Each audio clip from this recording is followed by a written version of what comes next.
They can be remote, but they can still be. All right. Thanks for coming out tonight. So those of you who aren't familiar, this is the JaxNode user group. And we typically meet on talk about Node.js and JavaScript based topics, but we also talk about other subjects that are related as well. So we've had people have done presentations on Kubernetes and Golang, microservices. So we certainly cover a lot of different areas with the group. So if you're interested in doing a presentation, it doesn't have to be on Node.js specifically. So that being said, we are always looking for speakers. So if anybody has an interest in speaking, please let me know. I believe I might have roped in Michael Dimmitt for doing a presentation next month. So he's going to be doing a presentation on, I don't know if we have a title yet, but it's going to be around React and React, confident React, how to level up a team. Exactly. It happens every position I join at where you have people who are competent software developers that don't have a background in React. So what's the fastest way with the least amount of research I can spin them up to be effective and be part of the team? I'm dealing with some of that myself because I just started a job where I'm doing React every day, and you're not doing it, like for me, I found that since I wasn't doing it every day, it's like, ooh, I got kind of rusty. And there's a bunch of stuff that's changed in 5 years as well. So, all right. So a little bit about me. My name is David Fecky, and I have a blog. You can get to it by going to effect.io/blog. And I talk about these types of subjects in my posts there. I also have a YouTube channel called the Polyglot Engineer. And this presentation for tonight, I'll be cross-posting it, not just on the JaxNode channel, but also on this channel as well. But I talk about all kinds of different software engineering, and generally it's how to get something to work, usually one technology working for another technology. So that's the purpose of that channel. I also have a GitHub page you can get to, github.com/David Fecky. And I've got a bunch of repos up on there. And I'm also on the, I guess they call it X now, with the JaxNode handle and the Polyglot Engine 1 channel. And so I'm going to have to work on my social media strategy, get onto Instagram. It seems that's where all the kids are. They're on Instagram or Snap or something like that. So I just want to kind of briefly talk about the landscape. We did a presentation on OpenAI specifically last year, and I got a pretty good turnout.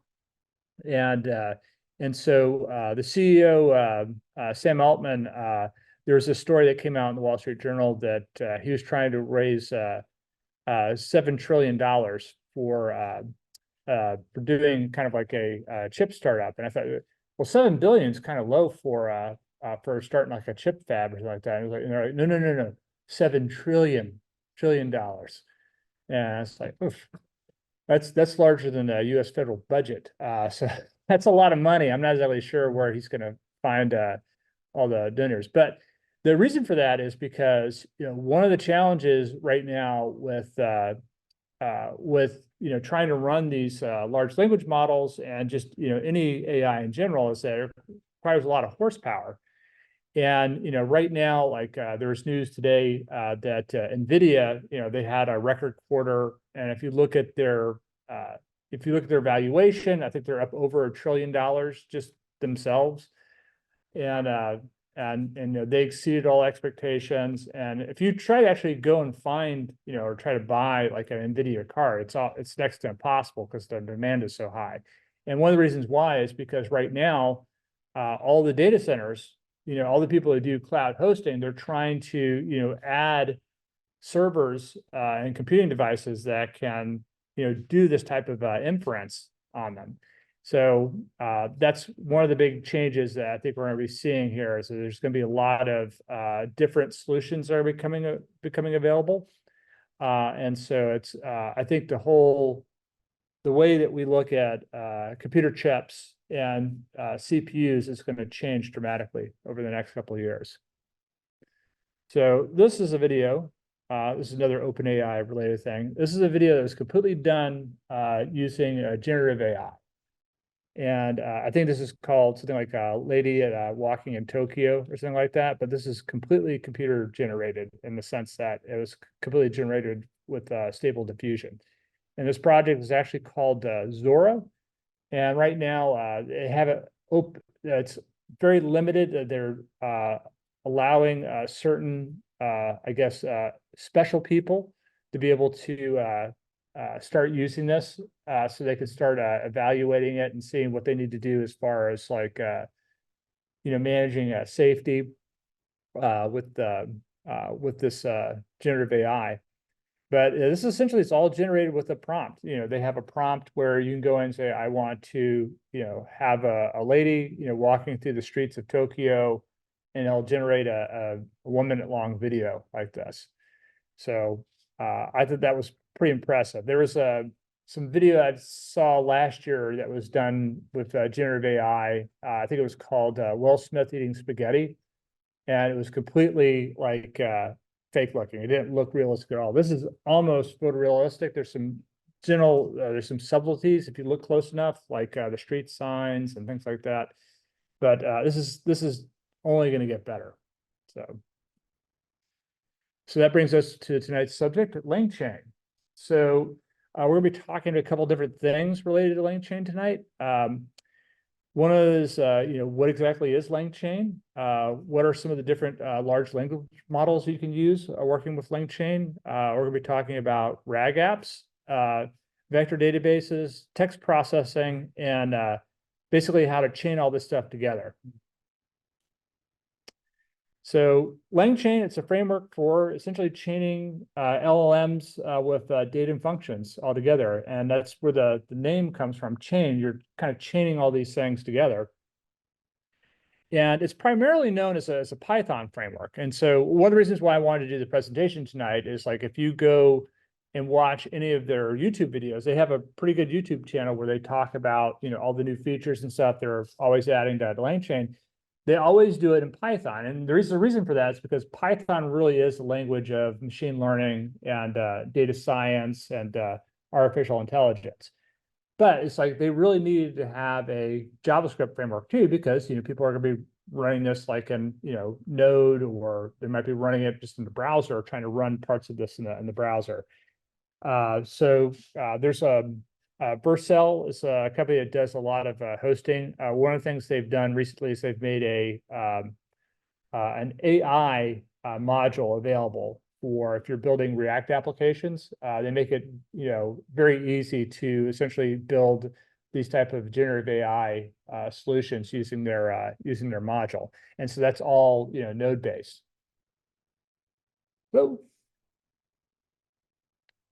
So with that, let's talk a little bit about LLMs, or large language models. And so I think the one everybody's generally familiar with is OpenAI's GPT or ChatGPT. It got a lot of notoriety about a year and a half ago. And so GPT stands for a generative pre-trained transformer. There's all kinds of funny acronyms in this space. And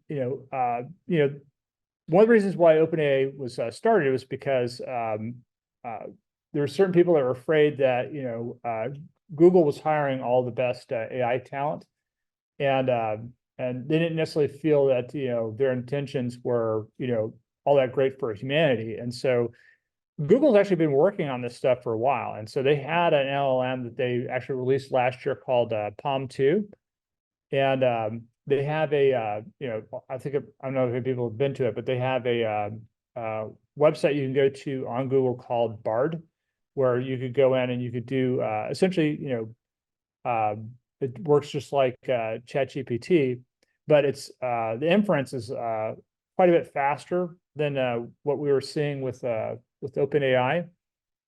And they've since come out with a new one called Gemini. And so Gemini is kind of like the hot stuff right now, on at least the DeepMind, the Google world. There's another company called Anthropic that was started by former OpenAI people that felt like that their motives weren't necessarily pure. And so they have a competing product called Claude. But this is started by former OpenAI people, so they're certainly familiar with how to build these large language models.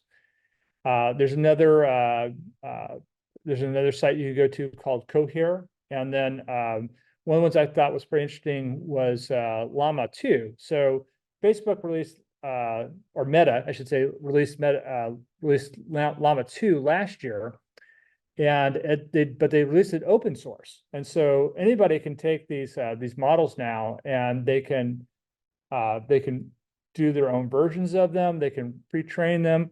There's all kinds of things that we can do now with these large language models that are open source, and so there's a whole movement now on the open source space for building LLMs using Llama 2 as a basis.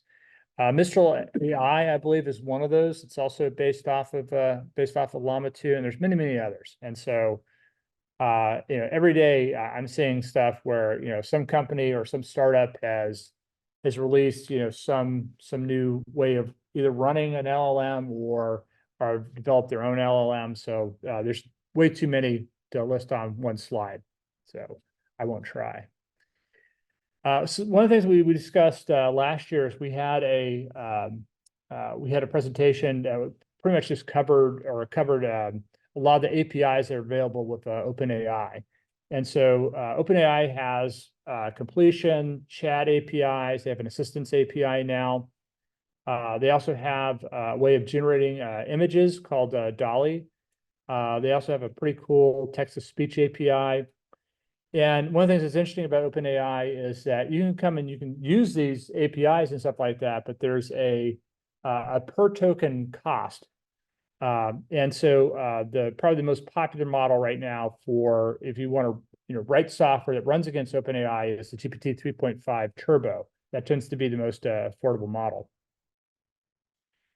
We talked a little bit about Google before, but they have a company that's owned by Google, Alphabet.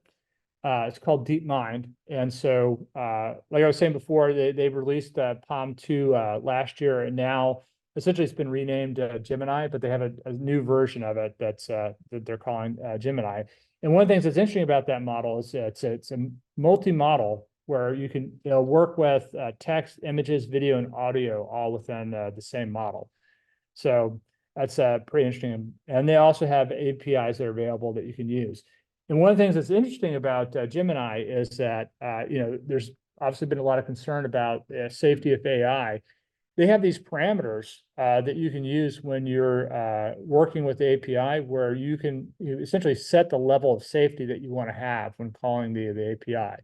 So that's one of the things that's kind of neat about the way Google has approached it. And as I was saying before, Llama 2 is the big open source version that was released by Meta last year. One of the things that's pretty cool about this is that allows developers to actually pre-train the model. There's already a ton of different versions of Llama, and I'm going to be demonstrating some of this tonight. But the thing that's really cool about a Llama is that you can actually, in a lot of cases, just run this on regular modern laptop. So this laptop that I'm on, this is not a high-end laptop. It is a MacBook Pro, but it's not like the top of the line MacBook Pro. And that's mainly because I'm cheap and I don't want to spend a lot of money on laptops,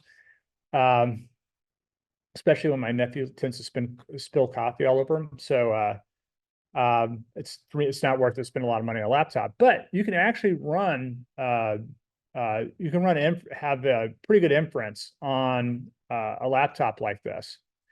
So one of the things that's also cool is there's a site, I'm not sure if everybody's heard of it or not, called Hugging Face. And what's neat about Hugging Face is it's become kind of like, it's like a GitHub, but for the machine learning AI community, where people can, they can put their projects up there, they can put their models in there. And there's a specific format that's used with Llama called GGUF, or the GPT Generated Unified Format. And so if you're running a tool like Ollama, as an example, you can take one of these GGUF formatted models and just use it with Ollama.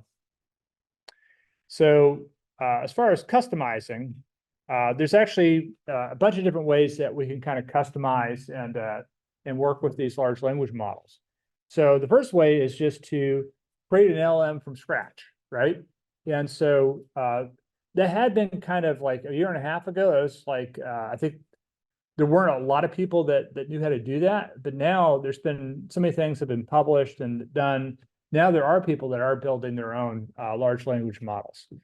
And if you're familiar with NLP or natural language processing, the way that these large language models start off working is that they run essentially they'll take a bunch of text that's already been written, and then what they'll do is they will have a model that essentially runs through and looks what's the probability of what the next word will be, right? And so what they've done is they've gone on and trained on top of that, where they'll take actual posts, articles, and things like that.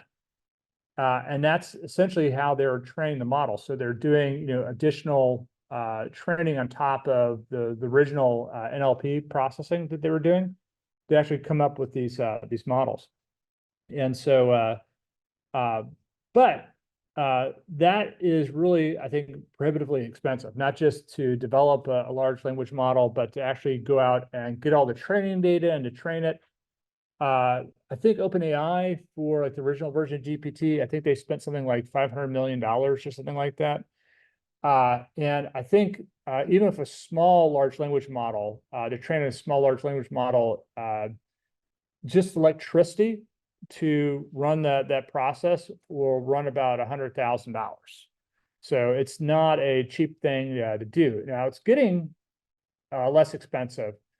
But the original large language models, it costs a lot of money to train. But one of the things that you can do now, if you're using something like Ollama or Llama, is that you can take an existing model and then you can actually pre-train it with your own data. And that is still a time-consuming process. It takes a while. It's expensive, but it's nowhere as expensive as trying to create your own large language model by itself. And as a matter of fact, there's going to be another presentation in May that kind of goes over how to pre-train an existing LLM. And this is something you can do not just with the open source models. You can actually do this with OpenAI as well. You can pre-train OpenAI. And then the third way here, which is probably the easiest and most cost-efficient way of doing it, is with what's called a RAG application, or that stands for Retrieval Augmented Generation apps. And so all of a lot of the demos I'm going to be showing tonight are actually going to be on how you can do a RAG type application using LangChain. So this is essentially a low-cost way of doing customization of a large language model. And one of the things that you can do is that you can take your data and you can make it available to the large language model. And it's all based off of the prompt that you're passing into your large language model. So typically you take text from documents, and then what you can do is you can take that text and you can actually store them into a database. And generally, the term that's been used is a vector database. But the truth is that there's all kinds of different databases that you can store this data into. It doesn't have to be a quote unquote pure vector database, but it does have to have some capability for doing that. The documents typically get split up into chunks or small blobs of text. And then what you do is you actually create what's called an embedding based off of the text that gets stored into the database. And so what will happen is, if you think of a traditional database, let's say like a SQL server as an example, you'd have one column that would store the blob or the blob of text, but then you'd also have another column that stored the vector or the embedding in this case. And then that text can be then retrieved and used in prompts. and passes embedding into the large language model. So I saw this meme, so I thought I included it in the presentation, but I thought it was pretty funny. I've seen this Ben Affleck meme used a bunch of times, but the quote here is, I decided to quit my job and start a company that makes a chatbot that reads PDF files. And I actually, I didn't quit my job. I was laid off from my last job. And I was thinking, it's like, ooh, what can I do for my next gig? It's like, I know, I'll start a company that reads PDF files. And so that brings us to LangChain. So LangChain has, all this tooling and stuff that's built for doing these types of applications. And as I was saying before, they have a framework that is a Python-based framework, but they also have a TypeScript and JavaScript libraries that have essentially all the same functionality that's in the Python libraries. And so what this allows us to do is allows developers to build, context-aware AI applications. So you can take an existing large language model, and then you can take the specific context that you want to add, and then the large language model will essentially summarize and be able to answer questions based off of that context. And the way that works is you have prompts, you have your data, you have functions, and you can essentially chain all these things together inside of your large language model application. So it also has all these tools and stuff for working with the text. So it doesn't really matter what type of document that you have. It can take that document and it can split it up. They have all the processing stuff built in for it. And it also has all this built-in support for working directly with the vector databases.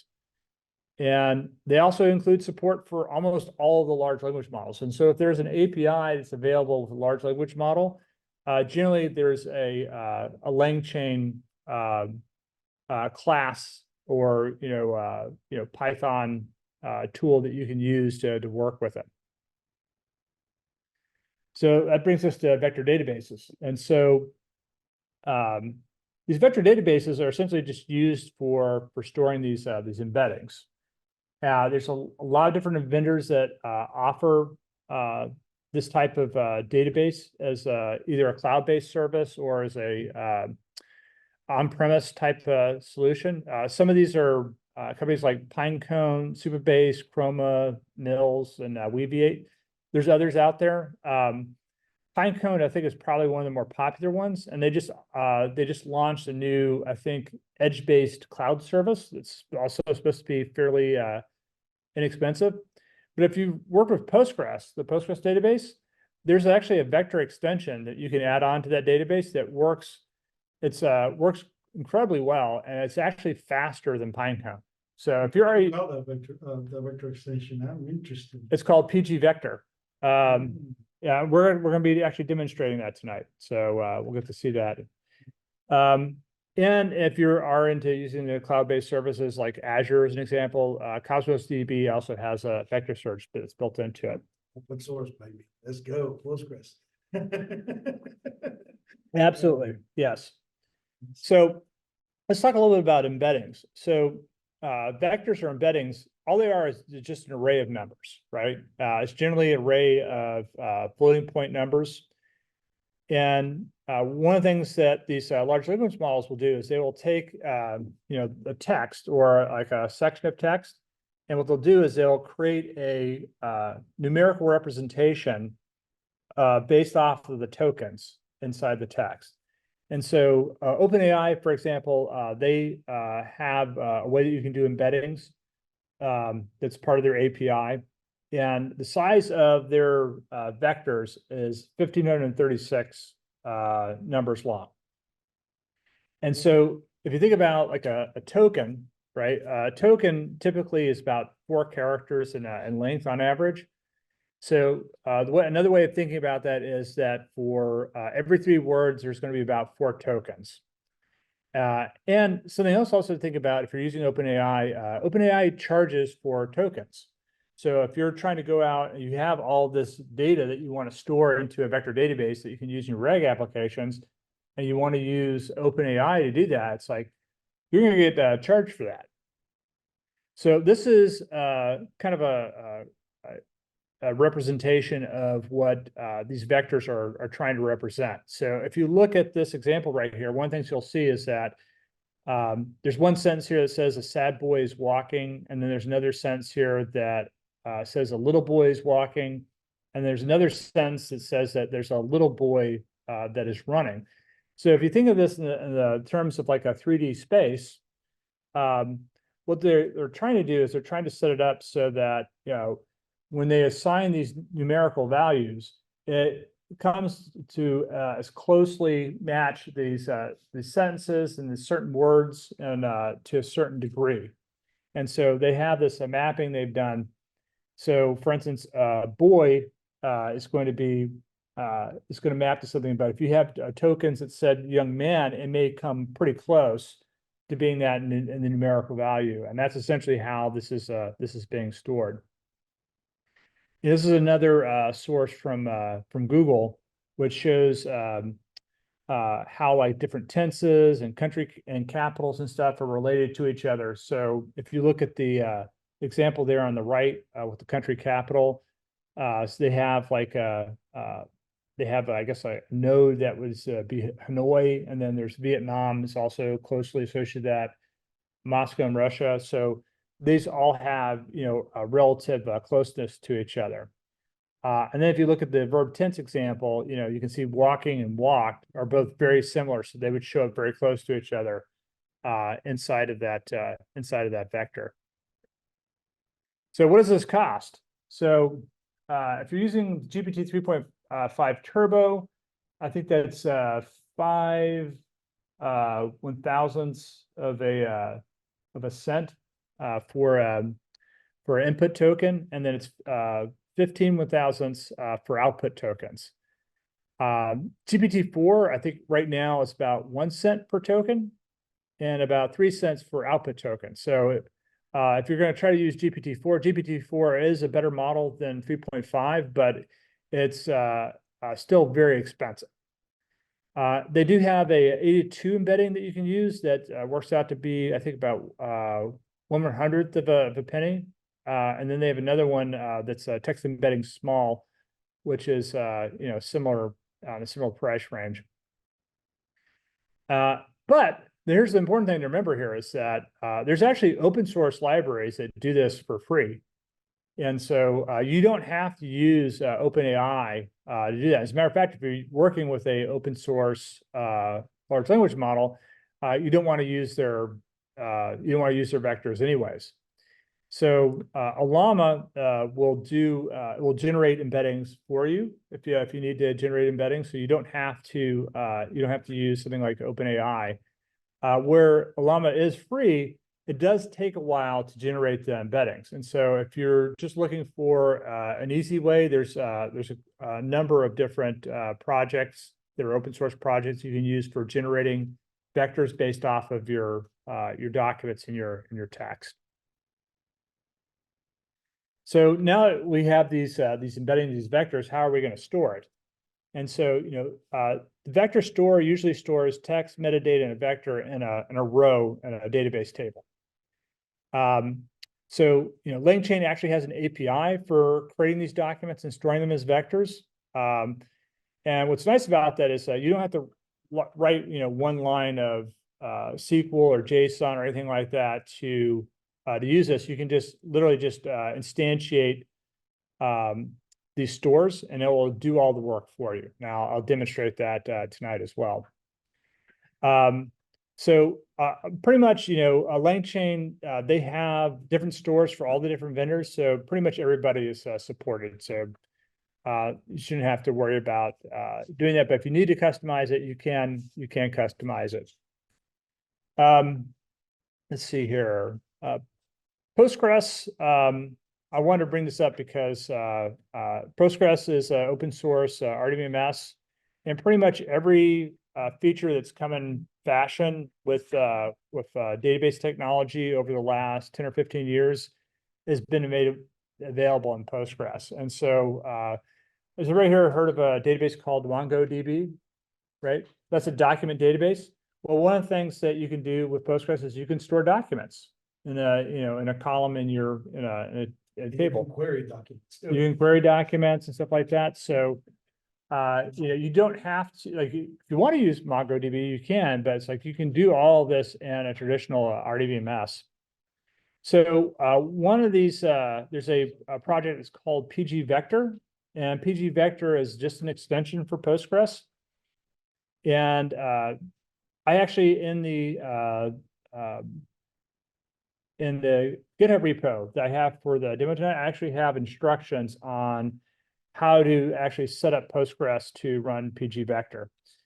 And one of the things that's nice about that extension is allows you to actually perform searches based off of similarity, right?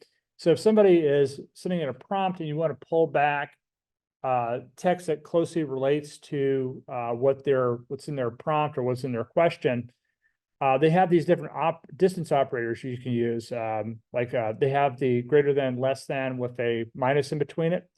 That's the distance operator. They also have another one for inner product, and they have another one for cosine distance.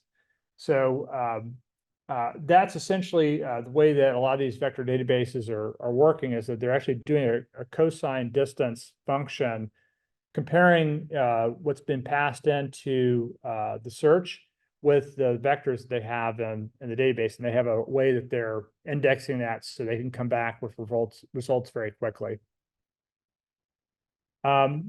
Next part of LangChain, which is important, is text processing. So let's say we have our documents. Let's say we have maybe it's a text file, maybe it's an HTML file, maybe it's JSON or a CSV. And there's even a format here called JSON-L, which I'll talk about here in a minute. So what's nice about LangChain is they have all these built-in document loaders and text processors that you can use for taking these documents, splitting them up, loading them. It's all handled for you automatically by the framework. And these chunks can now be converted into embeddings and stored into a vector database. So one of the things they'll do is they'll use, you can use some overlap. So when you're going through and splitting up, let's say some text or a document, you can set up an overlap so that when you're going to do your searches, you may have something that, where the block of text is kind of split up in the middle. But if you have some overlap there, there's generally, there's enough overlap. If you leave enough overlap, it'll pull back all the different embeddings that you need in order to answer the question or answer the prompt. So that's another aspect of that, is the overlap. So putting this all together, the real power of LangChain comes from basically being able to tie the prompts, the data, with your functions, with the large language models. And so RAG applications take advantage of being able to, essentially chain all these different features and data and vector storage together into one application. And so this chain, this is an example, could take some contents, pass into a vector store, and then it gets passed to a large language model, and it can answer a question to a prompt. And they also have if you need to be able to kind of debug and see what's going on behind the scenes, they have an attribute you can add called verbose true, which will show you kind of what's going on with the process. And then these chains can be invoked just by themselves, or they can be used with agents. So a typical RAG application workflow is that what you'll do is you'll create a connection to a vector store. You have your embeddings, and then what you do is you create a reference to the large language model you're going to be working with. Then you use a prompt that can take context and questions as parameters, and then you will pass that prompt into the vector store. The vector store gets converted as a retriever, and then it'll pass it on to the large language model in the form of a runnable, and then you can execute the runnable. The next part is aspect of this is agents. And so I've kind of found this intriguing because I remember reading about agents in the 90s. And when I'm talking about agents, I'm not talking about secret agents like James Bond or anything like that. I'm talking about software agents. And so there was this idea that I think became popularized, the idea that you could have these little pieces of software that would run, let's say, it's in your desktop computer, they would just go and do things for you, right? They could go out and accomplish certain tasks, and rather than the user having to do step A, step B, step C, you could have these very simple little programs that would essentially be smart enough to where they could do this stuff for you. And so that's a lot of the research right now. A lot of the development in AI is actually working on kind of building these agents out. And so with a chain, you can typically use like routers and state machines and stuff that can be used with the chains. And that's the way a lot of people are using this right now. But they're trying to make it. There's different methodologies and stuff they're using to try to make agents, work well with the existing large language models. Right now, I'd say the agents aren't as reliable as chains, and they're also a lot harder to debug because one of the things you can do is you can actually have two different AI prompts, essentially working in conjunction with each other to try to come up with an answer. And so there's a project that's pretty interesting called AutoGPT, which connects up to OpenAI's GPT. But you could say, hey, I want you to, let's say, write a simple React application for doing a to-do list. And then what it'll do is it will go through and essentially in kind of like a circular type fashion, it'll go through and try to refine an answer that it can give back that would make sense to what was originally asked of the agent. There's a set of tools that are part of the company, the same company is behind LangChain, called Langsmith, which is meant for aiding in the development of building these agents. And so I have one example of an agent tonight, but it's a very, very simple, basic example. One of the things that you'll see once you start working with agents is that they can become pretty complicated pretty quickly. So one of the other things I wanted to talk about tonight was Llama 2. And so I've mentioned Llama a couple times tonight. You can download this. It works on Windows, Mac, Linux, and to get it, all you have to do is go to ollama.ai. And actually, I'm going to show the website here so everybody can see it. So this is the Llama website. And all you have to do to start using it is just come over here, hit download, and it'll give you the option of downloading, the operating system of your choice. And then you just hit that button, it will download the installer. You can install it and you're all set to go. So something that's also cool about this is that, if you go to run it, all you have to do is say Llama run, and then you specify the specific model you want to work with. And it will, right there on the command line, essentially runs a chatbot inside of your command line that you can ask questions. And they actually have an endpoint that you can use. So if you want to essentially use this with LangChain, you can use this with LangChain, or just if you're running any type of application where you want to be able to use Llama, you can use that as well. There's all kinds of different models that you can load up from the command line. And the models generally come in a 7B, 13B, or 17B. That's a B for a billion parameter models. And the inference on these models is pretty good. So if you're going to run this locally, it helps to have a GPU or a set of GPUs on the machine. If you're going to run the 7B model, which is the smallest, you really need to have at least 8 gigabytes of RAM. And I think most laptops that are made nowadays either come with like 8 or 16 gigabytes of RAM. So this model will work pretty well on a machine that's that low end. If you have a 16 gigabyte, you can actually run the 13 billion parameter models. And then if you want to run a 33 billion parameter model, you need to have at least 32 gigabytes and so on and so forth.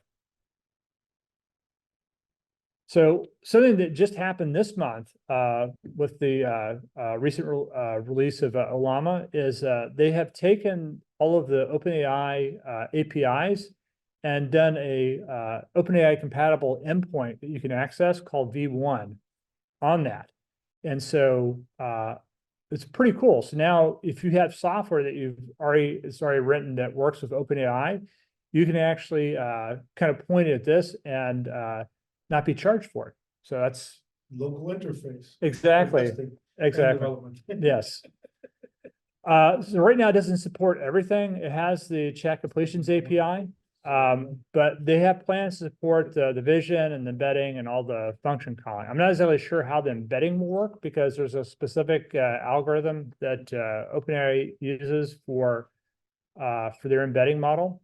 But it'll be interesting to see how close they come to that. And also they're planning adding function calling. That's another thing that I think becomes important when you start working with agents is being able to have functions, be able to use that or have that called from your chain. So with that, let's actually show some demos here. So I have VS Code open here. And this is all up on my my GitHub repo. And so the first thing I was going to show is, let's take a look here, was how to set up a vector. So there's a couple of things I need to do to get this running. So the first thing I need to do is I actually need to get Ollama running. Is this big enough so everybody can read this? Okay. So to run Ollama, all you have to do is say Ollama run. And I'm going to say Llama 2 uncensored. So that's one of the models that I picked. But before I run that, I can come over here. I can say Ollama list. And this will actually come back and show me a list of all the different models that I have. So I know that if I want to, I can run.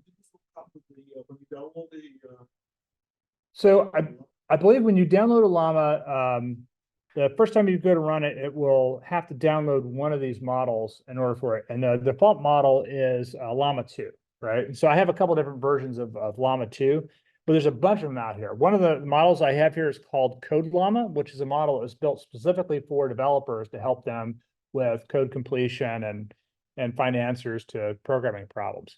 So that's something that's also pretty cool is that there's a project called or it's a product called Copilot. It was originally GitHub Copilot, but now Microsoft has their own Copilot. And so for, I think it's like $100 a year, you can use Copilot. But A bunch of them. yeah, but one of the things you can do is you can actually, if you have Ollama running on your laptop, you can actually, there's I think it's called Coder. There's a extension you can run that essentially duplicates all the functionality that you have with Copilot, and you can just run it against your local Ollama. Like in this case, I have the Code Llama, and so it will it'll ask questions based off of that. So that's a nice reason to use this is you can essentially do the same thing that we're doing with Copilot for free using Ollama. But I'm gonna go ahead and I'm gonna run this. So I'm gonna say Ollama run, and I'm gonna pick uncensored.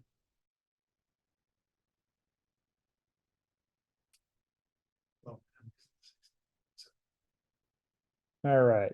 So if you see right there, it says send a message. So I can ask a question here. So I'll say, why do cats sleep so much?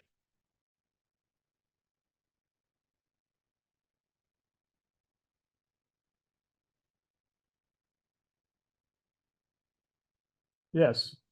So that's actually one of the things I was wanted to kind of demonstrate here is that Ollama, this is like I said, this is not a super high-end, laptop. But it does have a pretty good GPU core built into the processor, and so it's taking advantage of that. And so now we can just take this and we can ask any questions right there in the command line. But I'm gonna go ahead and give it a command. I'm gonna say bye here. And one of the things you'll notice, if you look up here at the top of my my screen, there's this little llama icon right here. And that is a llama. So if I want to quit it, I can just quit it right there. But I'm gonna leave it running, right? So now if I come back to VS Code, one of the things that I did here was I wanted to be able to connect up a vector database that I could use. And so I created this this JavaScript here file called PG vector setup. And what this does is I set up a configuration where I'm passing in my super secure password here. And I have a database that I've created called JaxNode vector. And I have this all in the instructions on how to set up the vector extension and the README file. Where is my README file? Oh, there it is, right over here. So I have got the instructions. If you want to run this in Docker and you want to set it up, it's all right here in the instructions here. But if we look at this, what we're doing here is we are creating a vector store, and it's taking that config information that I showed up here. So I have the connection to the database. And then another thing here, I'm specifying a table, and then I'm specifying what the columns are. So if I already have, columns that I know I want to have set up, or I want to at least have them named this way, it will create a vector column called vector. I'll create a content column called content, and it'll have a metadata column called metadata. So I believe I have a program on here for, take a look here, applications. Trying to remember. Admin, are you looking for that? No, not this. This is at Postico I'm looking for. So I believe, okay. So I come over here, I can show databases. I've got this JaxNode vector. And then if I come here and I execute this, we can see that there's actually data in that database already, and it's got an ID, it's got content, and then it's got these vectors. And like I was saying before, all the vectors are just a long array of floating point numbers. So that is, that's the database portion of this. All right. And so if I just come here and you can look right here, I have something here that what they'll do is I'll come here and it'll add a document. So let's say you have a database connection to a vector store, but you haven't set any of this stuff up. You haven't set up the table name, you haven't set up the columns. If I go and run this code, it will set all this stuff up automatically. So I don't have to worry about running, table create scripts or anything like that. It's all done by the framework for you automatically. And then, so for this example right here, what it's actually doing is it's creating two documents. And one of the things I did here is I created an Olama embeddings here. And so what this will do is it actually will use Olama to take the documents, and it will create vectors that you can use, and then it will store that for you in the database automatically. So when we go to create the vector store, we've passed in essentially the embeddings model. We passed in the config to the data store. Everything's automatic at this point. So if you just come here and go add documents, it'll go ahead and it'll run this. So I've already set this up, so I'm not going to bother running this example, but I just wanted to show that so everybody could see that.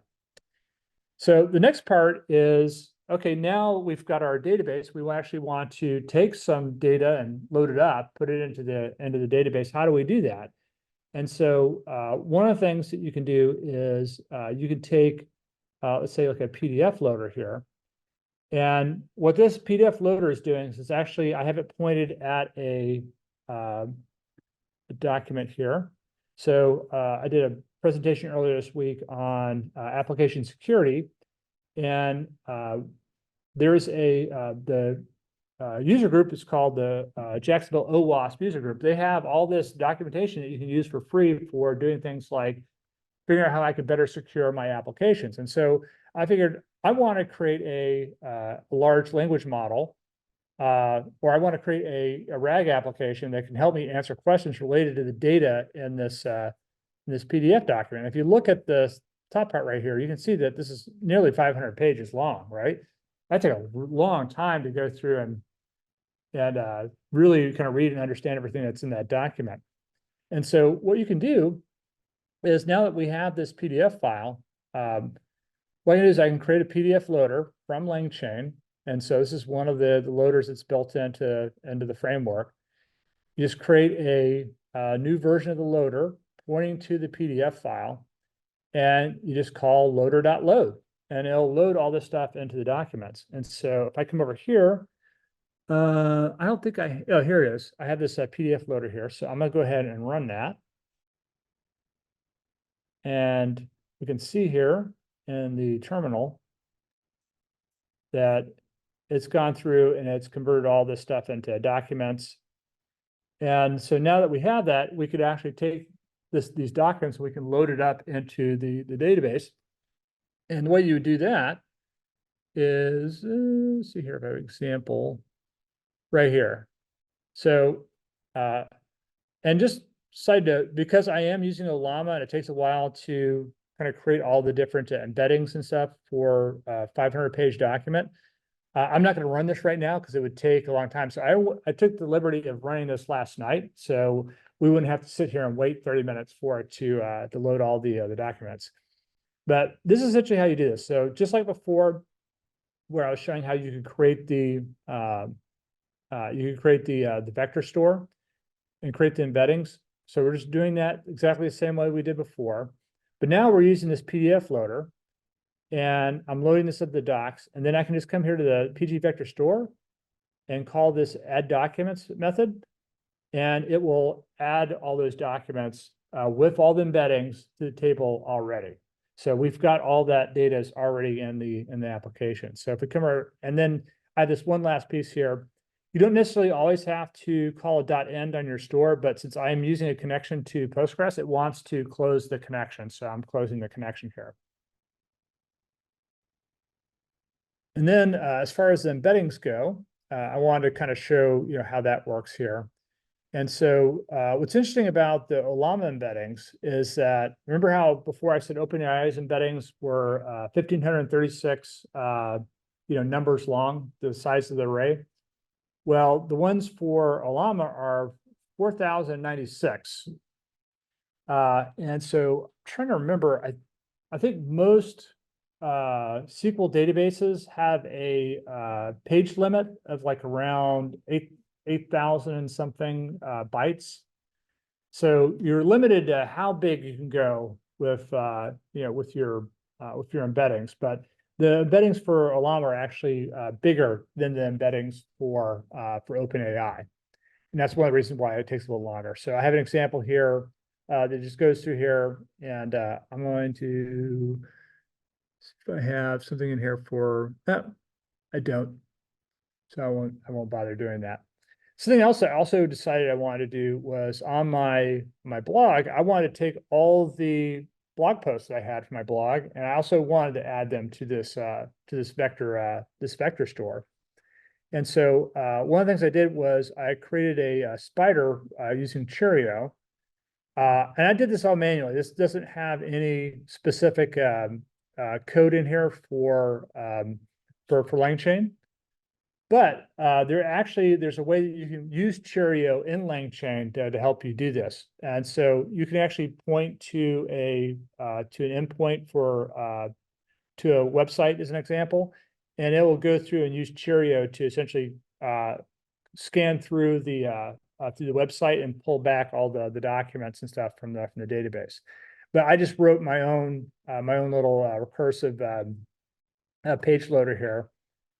And so what this is doing is it's just going through, and I figured out, okay, I can go through, point it to a page in my blog, and then have it just go through and find all the other links, and then just load all the data and links. And so what I did is I created this this text file here called output.txt, and this has all my blog posts are all in this one document. And so I created a text loader and text splitter here. So what this does is actually we'll take all this and load it up as documents here. And let's see here, I can run that. And so we can see here, it, just like with the PDF file, it went through here and it created all these different documents. And you can see I've got code in there as well.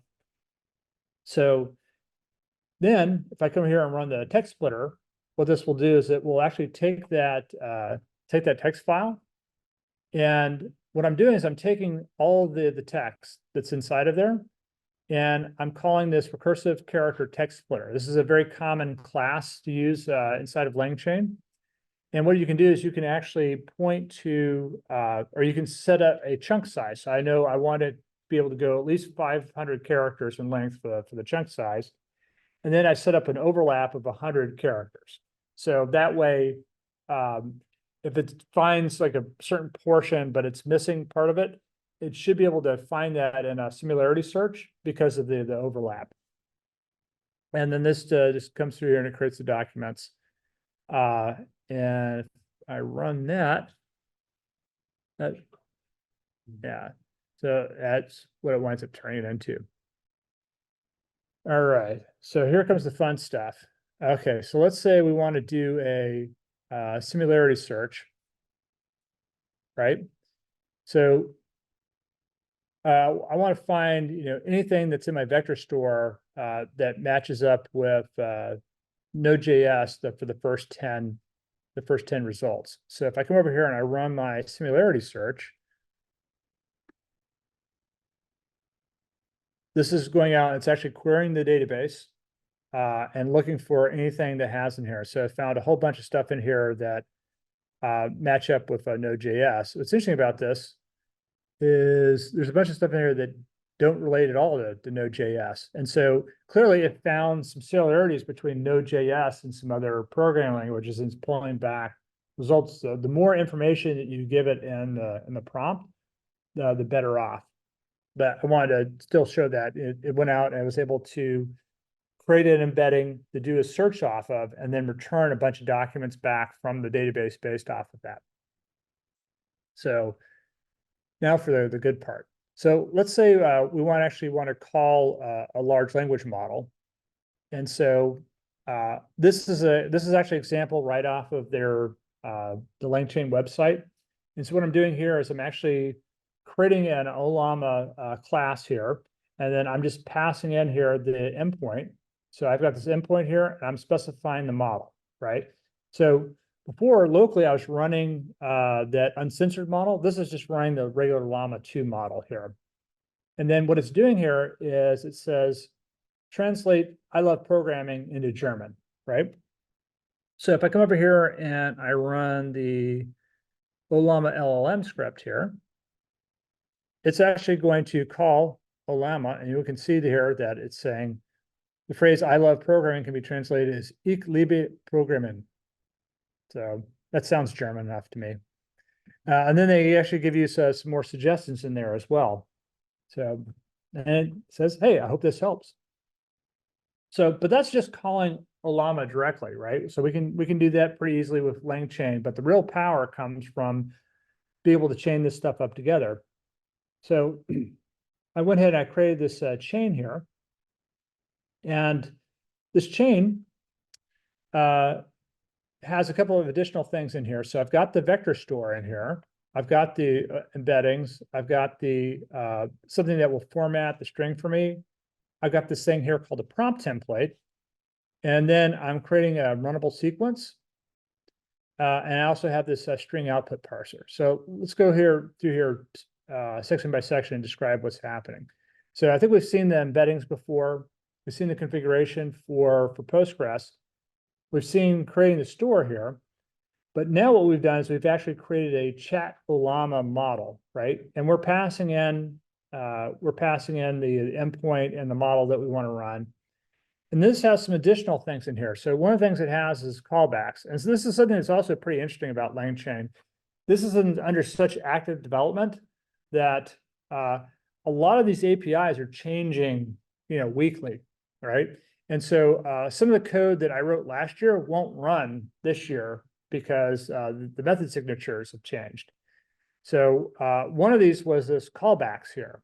So this used to be callback manager. And then you pass your callbacks as an array into the callbacks manager, but they've simplified it here where you can just pass in specific callbacks that you want to use here. And so what this is doing is this is using the standard out to write tokens that are coming back from this. And the reason why I did that is because I wanted to be able to stream the results back out onto the terminal. And then I'm creating a retriever based off of the vector store. And then I have this prompt. And so if we look at this prompt here, I'm gonna close this up so we can read the whole prompt here. So this prompt here, it's got a couple lines in it. The first thing is answer the question based only on the following context. And so the context is going to be what we've searched in the PG vector with the PG vector extension to pull back the specific matching documents. And what it's going to do is it's going to put that into this context here in the prompt. And then the last part here is going to be the actual question that I'm passing into the prompt here. And so the runnable sequence, what it's actually doing is it's creating this chain for us. So in the chain, we're passing in the context and the question that are going to get passed into the prompt, right? So that gets piped into the prompt that we just created. Then we're passing in the model. The model is Ollama in this case. And then the last part here is a string output parser. So then right here, what I'm doing here is I'm calling chain invoke. So it's taking this chain, this runnable sequence, it's invoking it. And like I said before, I preloaded this document on basically how to secure stuff securely. And so I said, well, how do I prevent my Java app from XPath injection? So anybody that's worked with Java, you've probably worked with XML files, right?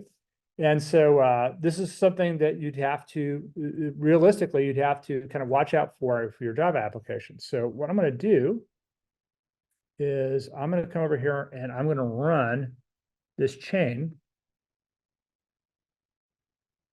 So it's going to go out, it's going to take that question, it's going to create embedding, pass that in to the vector store. It's going to get the documents back. It's going to pass that into the context. And you can see right now, it's writing the results out. It's streaming the results back out onto the command line. And it's basing it off of the information that was in that document. So it was able to summarize the information in the document and then give us a real world response back. So one of the issues with like OpenAI, as an example, OpenAI, their model is only updated to a certain point in time. So I think last year it was like only to like some point in like 2021. So if you're looking or you're trying to do research on something that was more recent than that, you were basically SOL, right?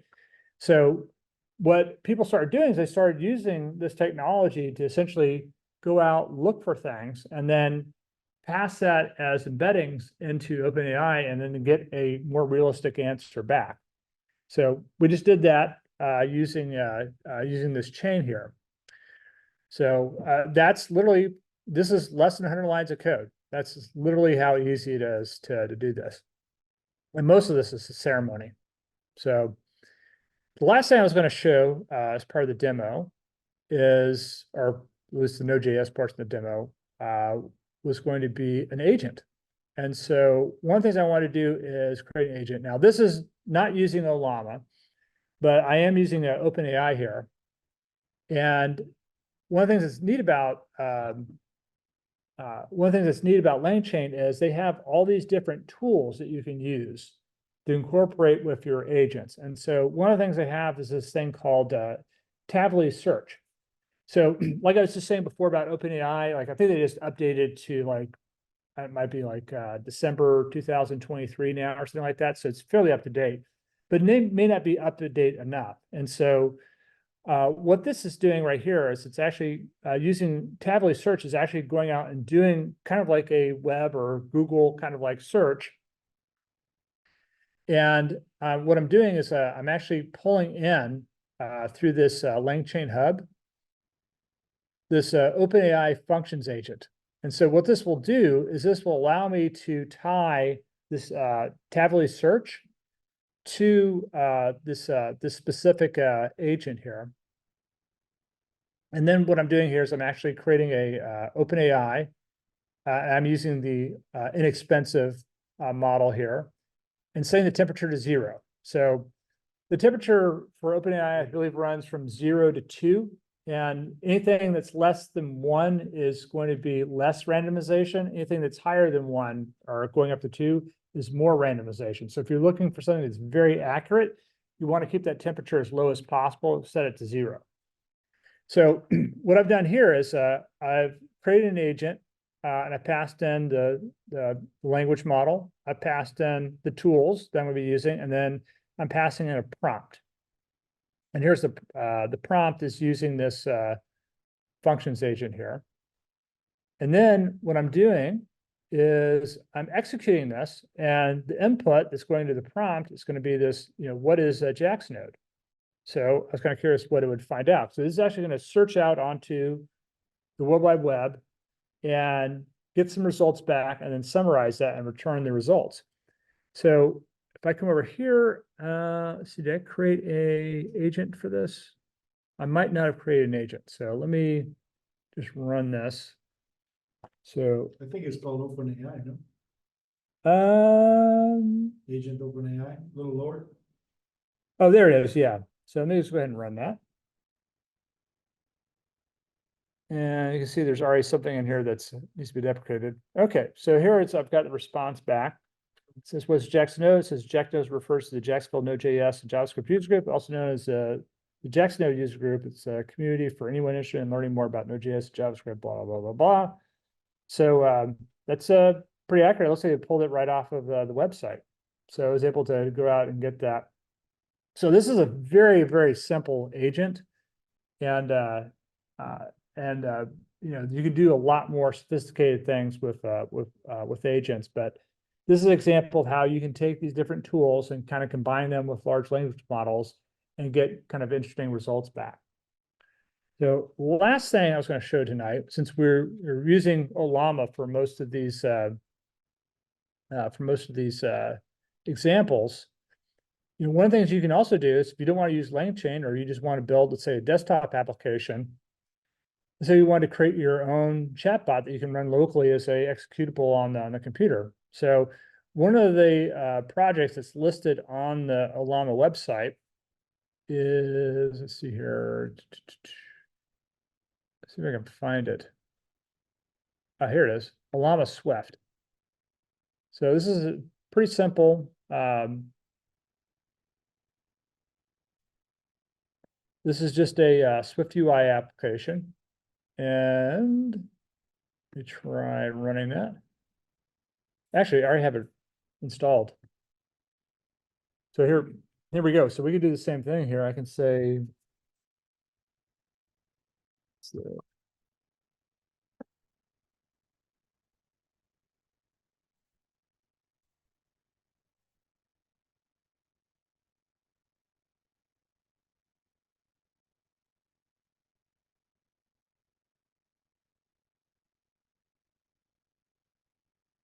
and it probably is not going to come back with anything because I'm using, oh, here we go. And this is an example of where you probably would want to use a RAG application because this is completely wrong. But I'm using the Code Llama example here. What's also nice about this is they're using a markdown interpreter here. So when you're getting the answers back and the answers come back in markdown, it actually will display that. I'm gonna come over here, I'm gonna say Llama 2 latest. And now I can ask that question I asked before. Let's see here. Hello. Did it lock up on me? Let me do this. Let me quit it. Oh, here we go. Oh, you're running two of them, no wonder. Yeah. Let me just do this. Okay, so let's do this. He's still in the code model. Well, I'm not using it. So why do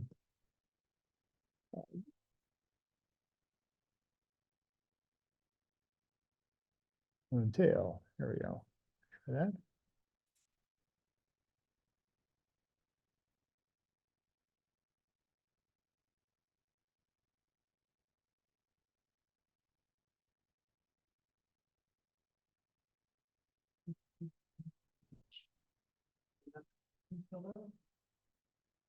Yeah, well, actually, this is, I didn't switch it. I didn't switch the server here.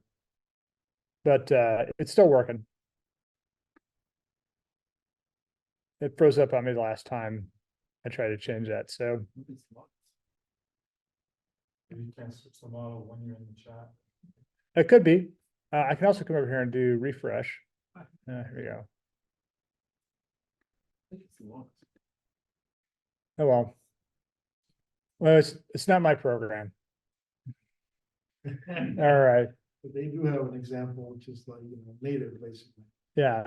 But it's I think a good example. It's like, it's very easy to build applications that work with these APIs. So I just wanted to show that as being part of the presentation Being tonight. done in Node.js, just run up an Electron one and have it run everywhere. Exactly. Yeah. Actually, I've seen some examples of applications that were done that way. So, are there any questions about the subject tonight? One question really, like, what's the performance of Postgres when doing this, like, sort of like fuzzy searches, right? How accurate has it been in your experience, I saw how fast it performed versus my vector database that is taking up a lot of RAM right now. Yeah. So like, it's pretty cool, but Yeah. So, it's faster. I mean, it's been shown to be faster than a lot of the existing services. So for instance, like if you were going with Pinecone as an example, it's been shown to be way faster than that's a Pinecone. snail, let me tell you now. Yeah, Like, what I've seen right now, I'll blow my mind, yeah, I do this sort of stuff too, and what I've been using, it's just nowhere in comparison to what you just showed. yeah, And that's a great demonstration, right? So Yeah. not only the model, but the combination of using Postgres. yes, yeah. So for me personally, it's like if I was building an application, especially one that I want to run on-prem that wasn't dependent on, cloud-based services. Because it really, when you're working with, I think a really good application for this is you want to have a tool that you could use internally at your company to answer questions about your company's own data. You may not want to share that data with Microsoft or OpenAI or Google for that matter. Host it somewhere, Yeah. So if or one of the easiest way to do this is to do a RAG application. Another way is to pre-train an LLM to answer questions based off of your data. So this is definitely pretty powerful, what you can do with that. And so, I don't want to use some weird, funky, third-party, service or whatever to store. If I can store it in my own database, I can. I haven't looked at I used to do a lot of work with Microsoft SQL Server and Oracle database server, and I haven't looked at SQL Server. I know that there's an Azure service where you can store vectors, but I'd be shocked if Microsoft doesn't, considering everything they're doing with OpenAI and AI, that they don't have like a way of doing this with SQL Server. So let's say SQL Server is a proprietary, database system. Postgres is open source, so my first preference is to use Postgres because I've worked with it before, and it's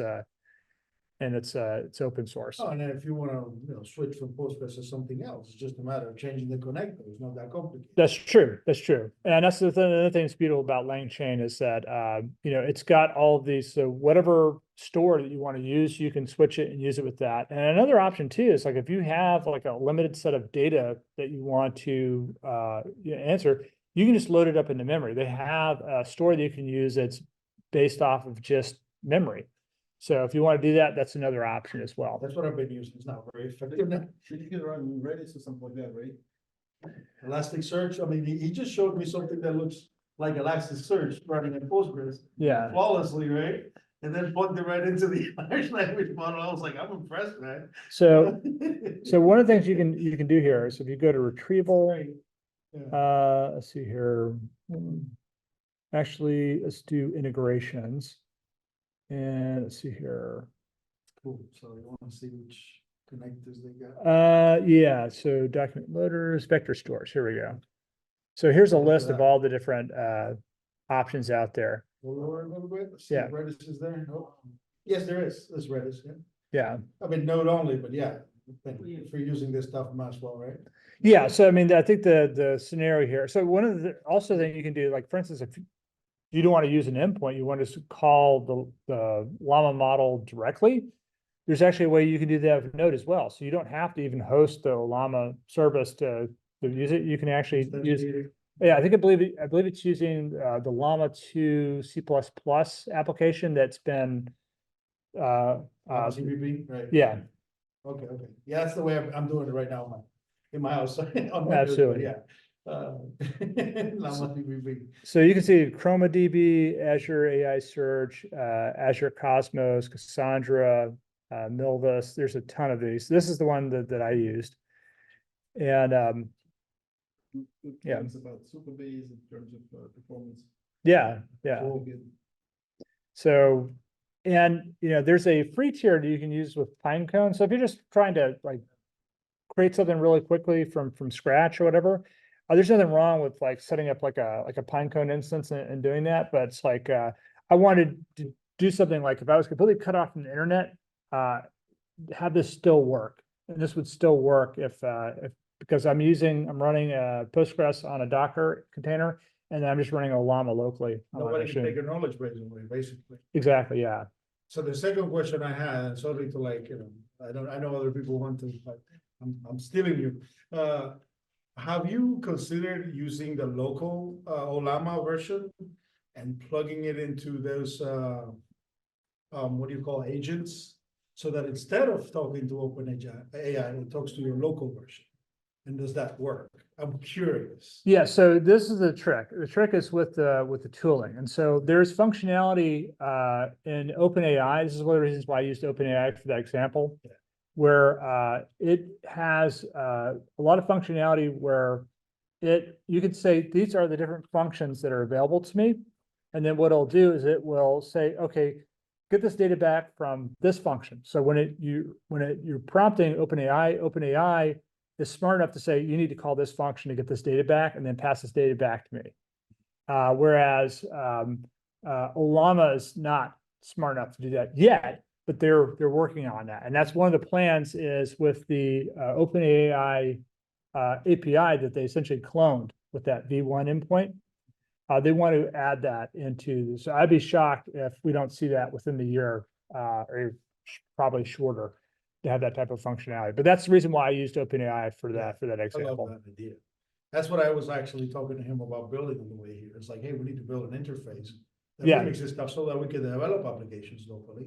If you just want to use it locally, so be it. If you have a small use case, so be it. Yes. If you want to scale it, then you can then plug it into, a paid service, right? Yeah, I could imagine most of the companies would be interested in something like, using their own trained models and like customer service data, stuff like that. Yes. And, have a proprietary model. I wonder how that works with the Llama. Yeah, well, this way it avoids having to retrain the model, which is a really expensive process. Right. What I'm saying is, right, did I say correctly that with currently with Llama, you have to use one of these models that they provide, right? Yeah, I mean, you can download one of the models either directly from, like they have all these, and the smallest ones are about 4 gigabytes in size. So you can use one of the already pre-built models, or you can go to something like Hugging Face and download a model. If it's in the GGUF format, you can download the model directly from Hugging Face, and then all you have to do is create a model file and specify the name of the GGUF file that you pull down, and it'll create a local Llama model that you can use and do it that way. And you can feed your own data in there, right? Correct. So one of the things I was going to show here is I created, this is something that OpenAI is doing that's pretty cool. And once again, Sci-fi GPT. I like that. oh, this is CFI stands for Certified Flight Instructor GPT. And one of the things I did with this that I thought was pretty cool is that I can come over here, and if I go here and I edit this GPT, this is, anybody can go on, if you have an account with OpenAI, you can create your own GPT and you can train it with your own data. And so one of the things I did was I came in here and I took a bunch of documentation from the FAA on, pilot training, and I uploaded it in here. So it'll answer questions based off of the data that's in those PDF files that I uploaded. And one of those was the AIM, which is the Airman's Information Manual. And so it has all the regulations in here. So I have all the Part 91, Part 61 regulations in here. But something else I also did was I added this action here. And this is using the Open API format. And so any, let's say, REST-based service that you want to be able to call from your own GPTs, all you have to do is take the endpoint, load the endpoint up if it's using Open API, which is this, it's either going to be in a YAML or JSON format here. This describes everything that's in this this function. And so what this function is doing is it's actually looking up real-time either weather data or weather forecast data.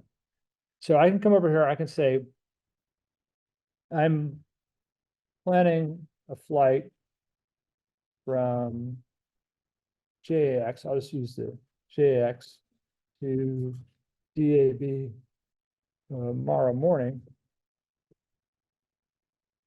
Is the weather good enough for a VFRS visual flight rules flight?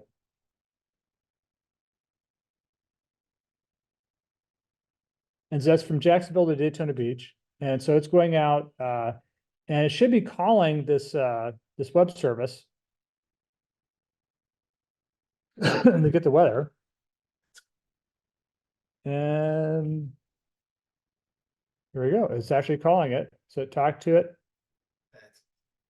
So it's looked at the weather here. And they're saying it's reporting clear skies, so that should be good. So our it's actually going out to a aviation weather service that I created called AVWX. I actually have a command line version that you can use as well. But this is giving me what the outside air pressure is. It's telling me what the temperature is, how windy it is. So it's perfect conditions for a VFR, visual flight rules flight. And so what's cool about this, I didn't have to do any programming for this, right? Well, I wrote the web service, You but gave it the data and I've said here, you use this web service, use this data, and it's able to answer all the questions and stuff based off of the data uploaded to it. So that is about all I had.